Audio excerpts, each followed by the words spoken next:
Hey everyone, welcome back to Fearless as Fuck the podcast. I'm your host, Christina Lauren. Today we are bringing on an incredible female entrepreneur. I have not had a guest on in a while to talk about entrepreneurship, especially from the female space. And I feel like today's guest is going to offer you a lot of insight into what it was really like during the entrepreneur journey to, grinding towards your goals and coming from nothing and what the struggle is like to get there. I know that we can see so much on social media these days about what it's like to be successful, but there aren't a lot of people talking about the actual struggle of what it's like to get there. And if they are showing it, they might not be showing the full story. So I think it's really important to share stories of success, but also kind of cover what it took to get there. And I'm going to go ahead and read off Stella's bio because it is pretty incredible, and then go ahead and let her introduce herself. But Stella and I actually met because we both work in the hair industry and both have over years and years of experience and have both come from a place of building from scratch. And she has been somebody who I've looked up to on social media to eventually wound up meeting through Instagram. And now I'm actually a client of her and her own stylist at her own salon. And just getting to meet her in person and hear this story was really inspirational to me. So whether you are a hairstylist or even maybe not even in the beauty industry, I think you will take a lot from hearing her story. But Stella is a driven and passionate leader, educator, and a serial entrepreneur. And I can definitely say I believe that now after meeting you. Business and life coach, salon owner, and wife. Her journey in the hair industry beginning in 2009, marked by her love for hairstyling and dedication to elevating the profession. Stella is the founder and owner of Comey Salon and Comey Education Systems. Her story is one of resilience and determination. Growing up in a family that immigrated from Greece, she experienced poverty and even homelessness. Despite these hardships, her parents worked tirelessly to provide for their family. This early life experience instilled in Stella a relentless drive to never live in poverty again. She pursued her career with intense work ethic combined with a lack of financial literacy, leading to burnout and financial instability. As a hairstylist, Stella achieved which would many consider success, fully booked days and a substantial income. However, she soon realized that after expenses, her earnings were minimal. This eye-opening realization about the industry's flawed pricing and financial management led her to delve deeply into business finances. Stella's vision to revolutionize the hair industry by instilling a mindset of business and financial freedom among hairstylists and salon owners. Her mission is to transform the hairstyling profession from being seen as a hobby to being recognized as a viable and prosperous career. By educating her peers on effective business and financial strategies, Stella aims to help them create sustainable, fulfilling careers without sacrificing their well-being. And I, even reading this, I'm like, yes, yes, yes, yes, because I relate to this so hard. So thank you so much for coming here to talk about your story today. Well, thank you for having me. I'm really excited because honestly, it's kind of funny because I've always looked up to you on Instagram. I can't digest that when people tell me that. I was like, damn, look at her go. I'm like, she's relentless. She just keeps going. She shows up every morning. She does the work. And I'm just like, look at her. So you never know who you're inspiring just by showing up. And that's something that, I think is huge in our industry, is just showing up and showing that process of showing up. That's it. Absolutely. And I think that relates to any industry, not even just hair business, because you're right. You don't know who you're inspiring. When you get messages like that, I'm sure even for you, sometimes you're like, did I really make that much of an impact on you? And you might not even know. And there might be somebody who speaks up like this and just shares a little tidbit of what you've done for them. But that probably means there's 10 more who don't say anything. Absolutely. Who just watch what you do. So I applaud anybody who kind of puts themselves out there to help and serve and just, bring up the next generation of entrepreneurs, hairstylists, anybody really, because you have no idea what you're doing by putting your story out there on the internet. That's so true. And it's also terrifying. It's terrifying. And you're like, does anyone really care? Like, why am I posting that I'm at the gym today? Like, does anyone really care? But I have had people reach out to me like, you haven't been at the gym for like 3 months. Like, and you really inspired me to go. And it was a reminder to go. And every time I didn't feel like going, I saw you and I go, okay, I'm just going to go. Yeah. And so it's like, you never know, like those people are just watching and you're inspiring and like they're making a change because of you. Right. Like it's such a great position to be in when you look at that way, It's the reframing, I think, too, because you get to do something, right? Rather like I have to post on Instagram, I have to post on social media. Like you have an opportunity and a place on social media to do so many things, and also at the same time market your business and make it successful. So it is a privilege to be able to do those things, but I think it's the framework It's the biggest shift you can do for yourself is I get to inspire, teach, motivate. I get to show up for me today. I get to move my body versus I have to go to do this. right. You know, like that doesn't actually feel good. I like just saying it's like, Ugh. Yeah. that was saying like, but I get to show up. Like this morning I did. I said, Stella, you get to move your legs today. There's someone without legs who wishes they can go to the gym today and do a leg workout. So go do it. Do it for them. And it's the gratitude too. I think anything fueled with gratitude is going to get you a lot of places. But that and the whole imposter syndrome that we had talked about even prior to this podcast, which we'll definitely talk about. But I think that is something that really gets in people's way of the social media thing. But before we even get into that, I actually don't even really know a ton of your background story from just a few snippets that I've seen on social media of, you talking a little bit about how Comey Salon was built and, how you've gotten into your position, because you have shared a couple of videos of like how it started, how it's going kind of things. And that's always really inspiring to see. But I'm sure there's so much behind even that. Yes. even that. And I think it's really important to share. And, people do see people who are successful and dress nice and are beautiful and have a business and like, oh, they're just lucky or must be nice. Luck ain't got nothing to do with it. And that can be really frustrating from somebody's standpoint where you're like, you have no idea what it's taken to get me to sit in this chair. So I would love to hear a little bit about your background too. So, my background started like, my parents, like you said, had, immigrated here. And they really worked hard. Like they were working all the time. But, unfortunately, the different countries and like the work ethic here, it's like, it's not enough to just do hard work. There has to be actual foundation behind that of like good financial mindsets, things like that. So I watched them work hard. My dad always said, work really hard. But there was this weird thing about like, you can't, like rich people like are not good people. And, they're selfish. They've stepped on people's toes to get there. And all these things. So as my dad's growing up and empowering me and telling me I could do anything I want in my life and work really hard and that's where you're going to succeed. There was also those little things he would say. And so fast forward into my career as a hairstylist, it's like I grinded it out. I was like, oh, I'm going to be fully booked. I did everything in I possibly could to become fully booked, whether that was competitive pricing, whether that was just working any shift, any day, anything I could just to get the client in the chair. I really just, worked hard, but I never thought I could charge a rate that was higher than anybody, because if so, that mindset of like my dad saying like, rich people aren't good people. I was like, if I succeed and I charge more and I'm elevating myself, then I'm not with the common people and I will like be frowned upon. And I didn't want that because I'm a people pleaser. I love people and I love making people feel good and happy. And I'm like, well, I won't get that. So it's like I worked in my career and I worked to the point where I actually couldn't lift my shoulders up anymore. I couldn't round brush and I had to hire an assistant, but I didn't know about business financials because my family didn't have financial literacy. I didn't. So, fast forward, like I just kept working more because I was also scared to be homeless again, like how I was growing up twice. And so like, I just was like grind. And I never stopped to understand what I was doing, that I was actually a business owner, even as a hairstylist. I didn't realize it at the time and I didn't act like it. And so, I kept growing my business. Didn't really change my price point much, even though I had all these extra expenses because I was elevating the guest experience because, again, wanting people to feel good. And so I was like, let me pour into their appointments, which comes at a huge cost for expenses and time. And so all of this kept rising. I was fully booked. I did the marketing. I did the work for everything. But then I realized one day I did my numbers. I was like, why am I $40,000 in debt when I offer extensions? I work 12 hours a day, fully booked 6 days a week, bringing in $15,000 a month. And I was like, why am I broke? And then I was like, okay, so I did my numbers, figured it out, and I go, I'm making $7 an hour after being in the industry for 8 years.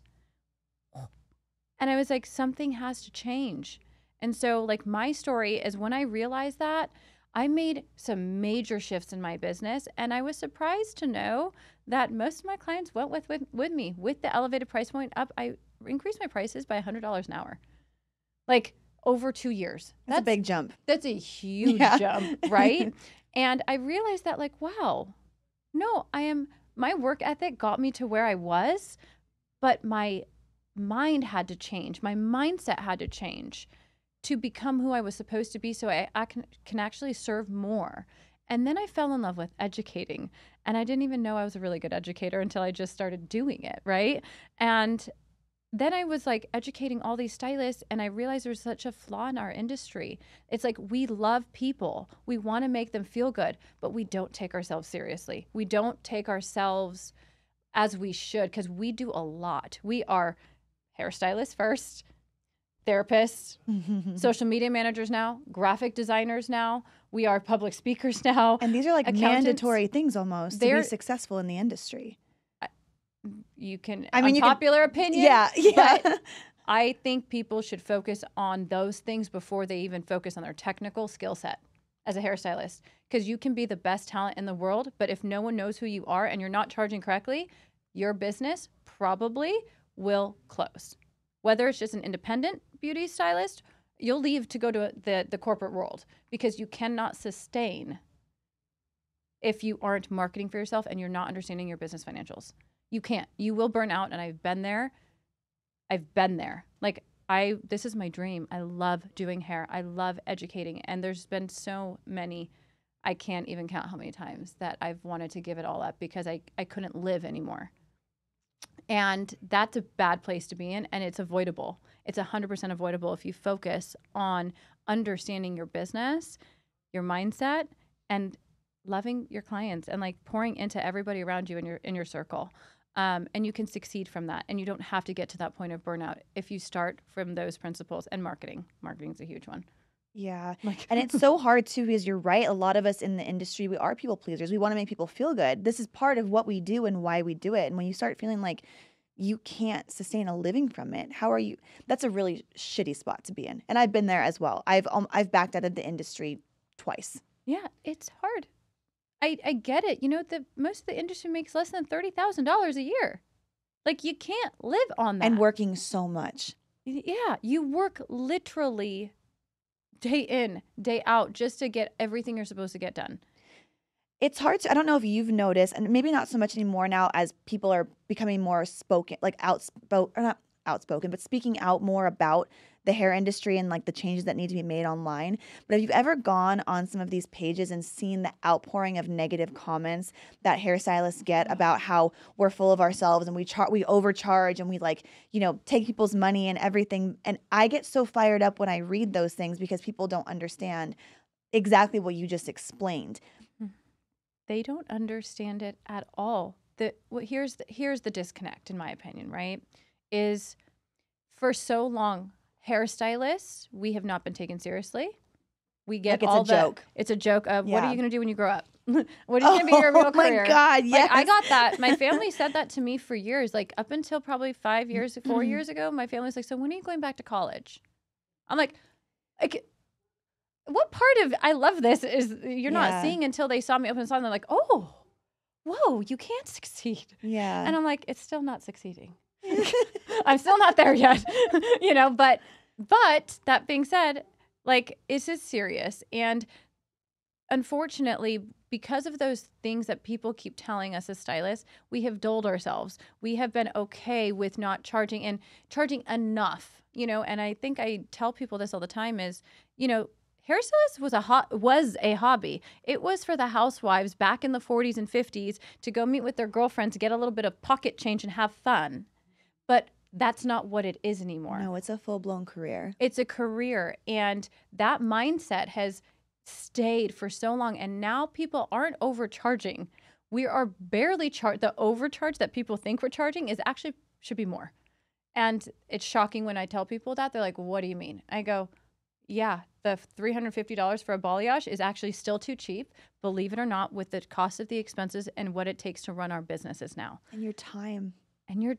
And it's not just your time behind the chair. We don't have insurance. We're not building that into our costs, but corporates do.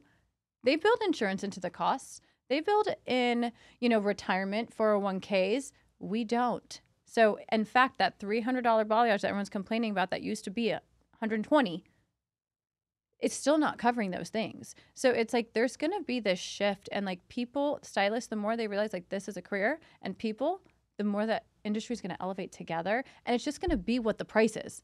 Like what it should be. Yeah, and what it should be. So, but people can poo-poo on it all day long, but at the end of the day, we are in charge of making you feel beautiful. Yeah, you walk around with this every single day. Yeah. And that was one thing I explained to a client who I got into an interesting conversation with about this, and just trying to help them understand from a hairstylist perspective. But like, people will go out and spend $3,000 in a bag really quick to have it sit in their closet and not complain about the price of a Louis, because they just know that that is the standard price of a Louis. But when you're talking about premium hair services, which are like at the top of our industry, and you walk around with this mane of hair every single day with every single outfit you put on, but that price is really, really questionable to you.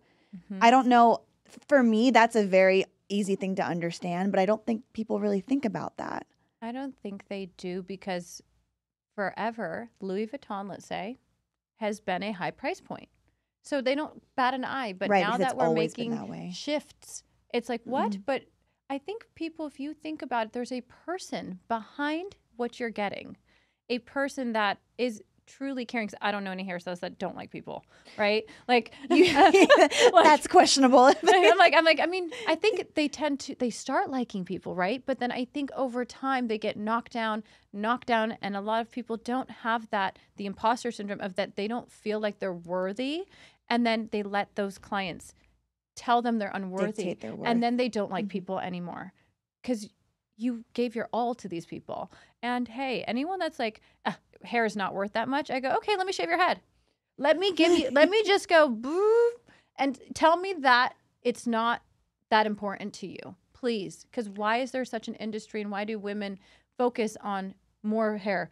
Like, yeah, I don't know about y'all, but this is my security blanket. So I love my hair. And I'm like, honestly, and I pay full price as a salon owner. Like, my favorite thing to do once a year is go pay full price for a new install. And that's $3,000 to $5,000.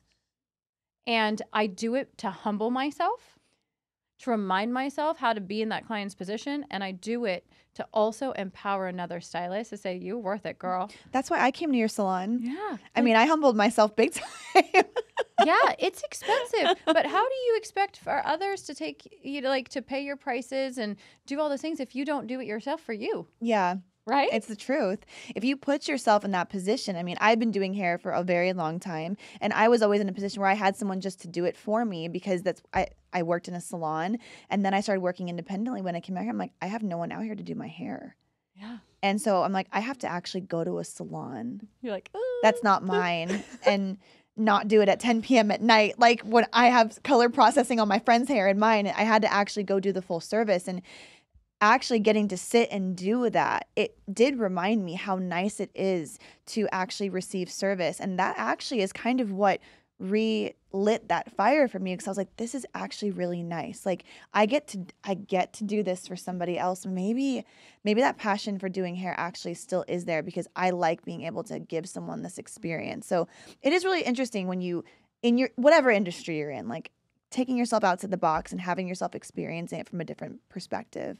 Oh, it's the best thing in the world, to be honest. Yeah. You can become so motivated, and you actually learn so much on what you would love to incorporate, and what you might want to just go, you know what, that little thing I was doing for my clients actually doesn't really matter, because it didn't matter for me. Right. And then you get to actually grow in your business and just become a better version of what you want. You know? It's almost like becoming a student again, like always learning something. Yeah. And so tell me a little bit about how Comey started, and or how you wound up into this position now where Comey is a thriving salon. So, I kept growing my business. I went from an assistant to a commission artist to a booth renter to a single suite owner to a double sweetener because I'm like, I needed more space to do like extensions. And then I was like, well, I have an assistant. I need to grow her, you know, because to me as a mentor, like your job is to grow your team. You're not there to use your team. You're not there to, if you're going to become a mentor role, it's for them, not for you. So I've always had that in my head because that's how I wanted to be treated as an assistant. And I've left to Salon because I was treated as the help instead of like I'm their student. And so I kept growing my business. Then I went to a double suite, then a triple suite. And because I was like, okay, now I have myself, my assistant, she's becoming a stylist, and now I need a new assistant, but that assistant's going to grow into a stylist as well. And then we just started outgrowing very quickly. And because I focused on my marketing and I really dove deep into my marketing, my business here in Vegas took off. Like no one was doing hand-tied hair. You know, maybe there's like 2 or 3 when I did it in this town. And, you know, my business took off with the marketing. And then I realized like, okay, like I actually love teaching. Like it actually fills me up more than even doing hair does, which is kind of wild because I love doing hair and I love transforming people. But again, I think that's my purpose in my life is to help people transform their careers, themselves, their identity and who they feel like they look like and make them feel beautiful. So transformation has always been the underlying theme of my life, you know, and so I know that that's my purpose. I was a weight loss consultant for a while. I did fitness competition, you know. You are just like me, I feel like. I know. I was like, are you describing me? Yeah, it's like all the things, like the transformation, helping people. So it's like whether it's a student or a client, doesn't matter to me. It's that I love. And so I just, you know, and then I opened the salon, right? And that was a very big pivotal moment for me because I was like, okay, I'll do this. I actually almost did, and we can get into that later if you guys want, but like I literally sabotaged my meeting with the property owner. Like, and I went out and I got wasted the night before. I'm just going to go into it because I think people need to hear this because it's true. Like I don't get wasted. I don't party like that. But the night before I was meeting with the property manager of the Gramercy, which is a luxury establishment. They were like, how do you as a single suite owner think you are going to pay the rent on this property? We want to get to know you a little bit more because we're confused. Like your little business to a huge place. And so I was like, okay, got it. I did it. My husband pushed me. Having good support is great. He was like, you can do this. You can do it. So booked that meeting with her the night before, went out. My husband calls me at 2 a.m. He goes, where the F are you? Because it was a Wednesday night. This was a Wednesday night and I don't do that. You know, he's like, where are you? And I said, I'm out. I'll be home in a few hours. He goes, what the F are you doing right now? Because this is the biggest meeting of your life and you're wasted. And I said, I'm not going to do this. It's fine. They're not going to give it to me anyway. Like, whoa. Self-sabotage has entered the chat. Yes. Self-sabotage. And and he's like, I'm going to come get you right now. And I was like, I'm wasted. There's no way I can do this meeting in the morning. He goes, the hell you're not doing that. You are walking into that meeting and you're going to handle it because that's who you are. He's like, who are you right now? Is this my wife? Who are you? I was like, I don't know. It's fine. And because I doubted myself because one, I wanted to open a luxury salon. And like I said, it was frowned upon. Rich people who are luxury are bad people. So that thought was in my head. Like, who are you? This girl that was homeless growing up, had nothing, self-made. Who do you think you are to open a full-fledged salon? Like a storefront. No one in my family has done something like this. And so I sabotaged myself. And I made it to that meeting. Somehow, some way. I puked after. Literally. You know. For so many reasons, I'm sure. For so many reasons. And I got the salon and, you know, then my journey came into salon ownership. And I was like, I got this. I'm a good educator. And then because I still didn't have enough financial literacy for my next level as a business owner, I almost lost my home. Like I couldn't pay my mortgage. I couldn't do anything. So, and I was like, I studied, I hired mentors, I to own a business, like, cause I just do, I'm going to go dive into everything and I'm not going to do it just blind. I like to study.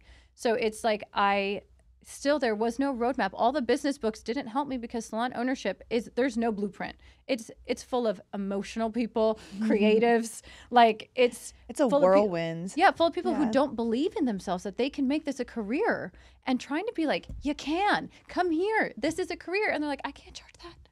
I've had so many stylists come on, and then when I tell them that the new talent price point is, and they have to come to that, they go, I'm $40 less. I'm like, but you've been in the industry for 10 years. What? That's my new talent, meaning fresh out of school.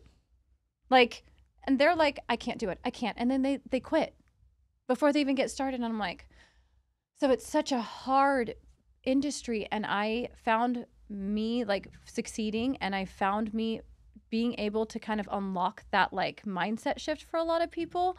And I learned how to become a salon owner, which I don't think is like a business owner, to be honest, because it's way different. Like, I feel like maybe I don't know the other industries, but it is a lot of just people things. Yeah, definitely. Is, and then you're also fighting the stigma of the price point, that why are we pricing so much more than every salon in the area? And then, so it's like I'm fighting the stylist mindsets, and I'm fighting the client mindsets. And then here I am just being like, hey, everyone can do it. You can do this. And these numbers are essential to a thriving business. Like, we have to hit these. Everybody else is undercharging.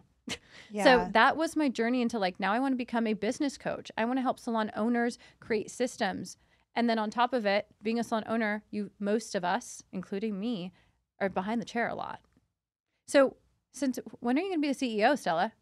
Like, you can't be the stylist and the CEO. You got to be one or the other, really. So it's like, in order to make sure that your business thrives. So it's like, there's all of these things that like, I created systems to make sure that I could gain my freedom back, because it's literally just like it's like Groundhog Day when you're a salon owner. Yeah. If you don't create systems, time, and freedom and train the next generation. So that's kind of how I got here. It's just really like, failing on my face 15,000 times. Like, even the moments I felt the most confident, the next month I was like, how can I pay payroll? Like, wait, how am I not paying payroll? We're taking in like $200,000. Like, what are we doing? How can I not pay payroll this quarter? Like, what? But why am I in the negative? And it's just, and so you fall on your face so many times, but it's that belief in what you want to do that has kind of got me here. And it's like, no, I have my purpose in life. I know that my purpose to help people see their worth in the hair industry, make people, know that this is a career. Like, this is not a hobby. And if it's a hobby, please just do it as a hobby. Yeah, like, you need to know that where that line is. Do it for fun. Take models, take clients. That's your hobby day. But the rest of the week, that's your career. Treat it like a career. Yeah, and I think that's really scary for people too, is to understand and how to process failure, and also to understand that not everything necessarily is failure that might feel like failure, because there's those moments of what you just described of being like, maybe I can't do this anymore. Maybe I'm not good enough for this. Maybe who am I to open up a business? And even what you experienced when you had that meeting, you probably even like subconsciously did that to yourself, because like you said, you had that voice in the back of your head that associated with all negative, and that like bad money mindset of that making money is a bad thing, or that you're a bad person for charging expensive prices. And I didn't grow up with very much, and I always had a bad relationship with money too. I always thought money was disappearing, that it was not anything. I couldn't bring more in. I was flatlining myself at a certain point. And how would you tell somebody that they're processing fear the wrong way, or how to process their failure? So I feel like I would say I love failure. Literally love. I fall in love with it because every time I fail, I grow. And I now, because I have failed so many times, I'm able to empower other stylists and help them guide them through it. So that's how I tell people, like, when you fail, think of it as, where can I learn from this? What is this supposed to teach me? And how can I apply this moving forward to myself or others? And thinking of it that, like, literally, if you don't fail, like, how are you going to ride a bike if you don't fall? No one's going to get on a bike and just go. But if you want to ride that bike and you want to participate and be a kid, you're going to have to fail. So just know that every single lesson you learn, it can be applied somewhere else in life, and you're supposed to learn it. Like, I don't know about you, but I believe in the next life. So it's like, these are things I'm supposed to do now. I'm supposed to fail now because I'm supposed to help people in this capacity. But in my next life, I don't have to learn these things again. And these are tools. They're tools. Yeah. And whether you believe that or not, whatever you're experiencing now is going to help you at whatever that next chapter is, even in your current life now too. Yes. There's things that I went through that have nothing to do with this podcast or training, or I never even thought I'd be a coach, but I look back at some of the things that I went through and I'm like, holy crap, there was something in that. Like even like my toxic relationship that I thought was literally the end of my freaking life, and that's being dramatic, but the worst thing that ever happened to me are now tools that I use to help empower women to become their best selves. And I would have never experienced that unless I had sat in that and unfortunately went through it. But instead of letting that break me and be the end of my world and crush me, I'm like, how can I take these things that I've learned and pass it forward? Yeah. And that's why I relate to you so much, because I'm like, I know I'm supposed to help transform people. Mm-hmm. And that's why I can't stop doing hair. That's why I can't stop helping people change their bodies, and not in a superficial way, but become your best self. Yeah. And there's always something to learn. Always. And you always just have to lean into that, to be honest. You just have to lean into, what am I learning from this? It's not easy to fail. It sucks. It's the worst thing It's a gut check for in sure. the world. It sucks. And I love it, and I still hate it. I wish there was like you could say it was a great thing, but it does suck. Yeah. It does hurt. But also, like you said, if you're resistant to trying new things because of the fear of failure, you're not going to get anywhere anyway. So why not just risk it and see if you might fail? You might not. At the end of the day, what's the worst that's going to happen? Can you not start over? Are you dead? Yeah. No. Yeah. I mean, hopefully not, right? Well, that was the one thing, you and I had talked about prior to this, and I know this is a struggle, and it's also a very stuck place to get in your mindset, but being in a position where you know what you need to do to move forward, and that does require some money. Let's just make it black and white. You need money to get education, to move forward, and to do all these things in your business, but you might not be at a place that you have the money to do so. And that's also a really hard thing to look at when people are like, invest in a coach, invest in this. You need to invest money to make money. What happens to the person who has nothing? Well, I am a firm believer that if you want something, there's a way to get it. There is no reason why you can't start Ubering for 2 hours a day, 4 days a week for the next year, and put every single money that you make from that, even if it's 5 or 200, into a piggy bank for next year for you to invest in that right coach. Like, there's always a way. Mm-hmm. You just have to find it. But if like money's the one thing holding you back, then you have time.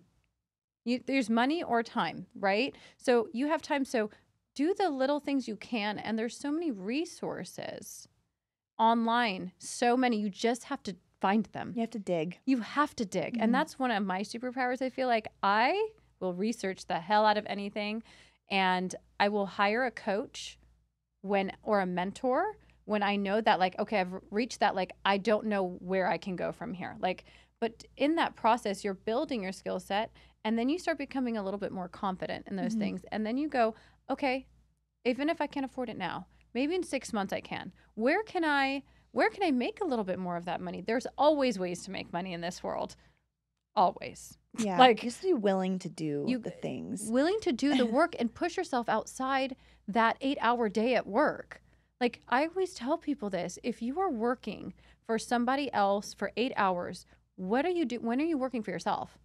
You got to work outside that 8 hours to get somewhere. In this life, like, we all know things are expensive now. A lot of people aren't making enough to really, like, make that difference, but you do have your time, and that is a currency. And I think people forget that. Yeah. Time is a currency, and you can get to where you want to go if you diligently work outside your normal hours that you're working on your business. Yeah. The studio owner here, when I was having these conversations with him when I first started here, he's like, find the back door. And I was like, what? And he's like, find the back door. There's always a back door. And I was like, what do you mean? And I was just in that manic state where I'm like, I have no idea what the fuck I'm doing. Like, I have no money. I'm trying to start this podcast. Like, why? Like, I don't even know what this is, but something tells me to do it. And just in that state of like chaos, right? Yeah. But I'm like, find the back door. Okay, there's always a back door somewhere. And that in my mind meant there's always a way. Yeah. To find it. But you have to be willing to do that. But I think what you said earlier, or just a few minutes ago, about building that confidence in yourself, that has to come with it, or you're not going to have the confidence to go find it. And to build the confidence in yourself, you need to do the things that you told yourself you're going to do. Mm-hmm. Because that builds self-trust. That builds confidence within yourself. And I notice that every single time that I lose my confidence, it's because I am not keeping myself accountable to the things I told myself I would do. Are you speaking to me right now? I don't I was like, do you know something about my life? No, because it's true. No matter what level, Yeah. it's about that consistency and the discipline you give yourself. That's where you earn your trust. You can't have trust without discipline, really. Yeah. Like your word is your bond. And I've always said that. I go, you only have your word, but if you only keep it to everybody else, why is everyone else more important than you? Oh. Right? Yeah. Like you need to be number one for you. And it's hard for us to do that. Typically hairstylists, Yeah. people pleasers, entrepreneurs, they have a goal in mind. And typically it's not for themselves almost. They want to make an impact. The most successful entrepreneurs I've ever seen are the ones that make big impacts, right? Yeah. It's beyond the craft. It's way beyond the craft. Yeah. If you would have told me 15 years ago this is where my career would have taken me, I would have been like, no, that's not going to happen. But again, it's just those reps. It's showing up for yourself and really making sure that you can trust you. Yeah. You know, That's what you have at the end of the day. yeah. If you can't trust yourself, that's a very uncomfortable place to be. And I only say that because I've been there many times. Because what I just said, I should take my own advice more often. But Same, girl. Same. But it's the truth, and I reiterate it because I need to hear it over and over and over again too. Yeah. It's not like you can just learn something and you're going to take that for the rest of your life. You fall into complacency, you fall into comfortability, and you get lazy and lackadaisical about things. And even the best people fall into that, but it's the people who can kind of check themselves and be like, oh, I'm not doing what I told myself I was going to do. Mm-hmm. And build that trust back in yourself to do the things. And it's just little things. Doesn't have to be huge. Yeah. It could just be journaling every night. Yeah. Start small. Start small. You can't just jump right in, but start small, but show up for yourself. Do the one little thing that you told yourself you would do for that day. Yeah. And you'll build your trust, and you really can really take off when you do that. Do you deal with or do you notice a lot of females specifically struggling with being their own boss and creating their own streams of income because of the dynamic of men potentially making them feel like they shouldn't be doing that? Yes. Like, I feel that a lot of times the women that I come across, they typically don't have a man in their court being like, go, babe, go, you've got this. You're going to become more successful than me. There's so many ego checks that happen. And a lot of times we also have those pressures of being women and wanting to have kids. And we go, so why are we working this hard? And then we're just like, well, I hear it all the time. Like, so how are you going to do all those things you do and have a kid? Like, so that's like, okay, so what, I'm supposed to depend on my husband. Is that where we're going with this? So I built all this for what? So I'm supposed to depend? No. And so women are always having that struggle of like, I can't be a business owner. That is a masculine job. I can't be the one that is always spending and like earning and spending. It's like you're supposed to be just a woman and kind of go with the flow and not stand up for yourself and just like gives me so much anxiety. Like, right? Like, I'm like, no, that's never going to be me, you know? And so it's hard for women to really step into that masculine energy, I feel like. And that's what I feel like it's about. And it's like, I have learned that like for the past 3 years of being a business owner, I have tapped so much into my masculine energy that I'm like, I need to be a woman again, you know? And it's hard for women to tap into it because it's like, you also want to meet a man. And a strong man, and you're like, but then I can't be strong. And there's just so much power struggle. And I think this generation, that what we're living in now, or this time frame, that we're struggling with that power, to be honest, of we want to be women and have families, but we also need to provide for our families because a lot of times it's single homes. And so it's hard for women to really try and manage this. Men have just always been entrepreneurs. They've been in that masculine role, the earners, the providers. We are supposed to be the nurturers, but we don't we can't just nurture anymore. And I think that's where hairstylists, going back to that, hairstylists were just nurturers. We were moms who this was a hobby. We were meant to nurture our clients, make them feel good. So where does that masculine of, no, we got to do what we have to do here, come in? And that's where that resistance is, I feel like. It's so tricky. It's such a hard place to be. Yeah, and we've gotten in a lot of podcast debates here about like traditional roles and like some of these like red pill, like really aggressive style men have come in here and had these conversations. And their argument is, women putting careers before their families. That I can understand, like potentially obviously causing issues, but us trying to defend ourselves as women, and Lana has actually been one of the ones who has been very outspoken about it too, is that same topic of what do we do when you're a single woman and you have to provide for yourself? Why wouldn't you grind it out and become an entrepreneur and make sure that you're taken care of, because that is providing safety within yourself, and finding that balance of also wanting like a relationship that has like a nice dynamic. That's a really tricky thing for a lot of women, and it keeps them small to some level, especially if they're potentially with somebody who doesn't allow them to flourish in that business space. That's absolutely true. So it's really tricky. But it is extremely tricky for most women. It really is. I'm very fortunate that have a very supportive husband, but I've been in my past relationships. Every single man I've dated, they've like loved the women, like the confidence, the entrepreneur spirit of me. But when it comes to the end of the day, they're like, you're never home. You're not cooking. You're not doing these things, like, and then they end up cheating, because you're too busy working on your career to notice them. But it's like, but they're also not being the men that are providing the space for me to be able to feel comfortable. And I think that that's a big thing in the men and women gender roles. It's like, but you got to provide that if you want this. But a lot of men aren't providing those things anymore either. But I think there's space for both. I think there is too. And that's why I find that a very important topic to talk about. Yeah. Like you can be a woman, you can cook, you can clean, you can be an entrepreneur, you can do it all. Like, why can't you? I just feel like you just have to kind of schedule your life in that way. Like for me, I'm working this hard so I can have a kid, but I want to be home with that kid at 3 p.m. I don't want someone else raising my child. So I work this hard so I can provide that for my future kid, so I can be home, I can be the wife, and I can run an empire as well. Mm-hmm.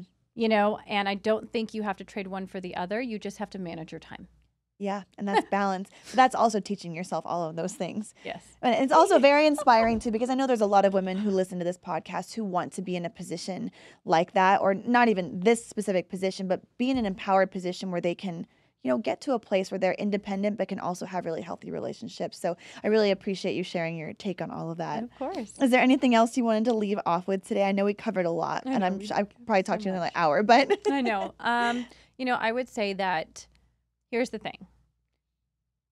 Behind every successful person, you don't see the failure, the crying. I can't tell you how many times I've cried in the past year, and like, what am I doing? Like, I've failed, I've succeeded, I've failed. Like I was at the top and I'm at the bottom again, I'm at the top. Entrepreneurship as a woman is really hard. It's very emotional. And you don't see those highlights. You only see the highlight reel. You don't see the downs of the doubt and the imposter syndrome and the world. It feels like it's against you sometimes as a woman, because you're like, why am I doing this? I just want to be a mom. Well, because I have something, I want to make an impact, and I'm here, I have a purpose in this world. And so those are moments when you fail all the time, because let me tell you, you fail all the time. I would say weekly. There's something you mess up, and you have to pick yourself up with your why, your purpose, and know that behind every single person you see succeeding, there's way more failure than there is succeeding, and there's way more dark days than there is light days. But they become fewer and fewer when you believe in yourself and you keep going, getting back up. I'm just getting emotional even thinking about it, honestly, because it's you have to remind yourself of your purpose and why you're here and why you're doing what you're doing. Yeah, I think so. I think that was so well said too. Your why is the most important thing, and it'll always come back to that if you can really like figure out what that is and remind yourself of that on a daily basis, especially when you're in those dark moments, because that's going to be your light out of those dark moments for sure. The only little light, even if it's a light this big of a little pinhole. flashlight. Little pinhole. You know, it's a light, and just keep going towards that light. Yeah, awesome. You know? Well, congrats on all of your success. I can't wait to see all of the things that come from Comey and all of the education and just all of your business and leadership. And so thank you for sharing all of that. Thank you for having me. Of course. And I know I can speak for both of us. If you guys have any questions on any of the topics that we covered, I'm sure Stella's inbox is open. My inbox is open. If you guys have any questions, feel free to message either of us or the Sticky Paws or Fearless as Fuck Instagram pages. And we'll see you guys next time.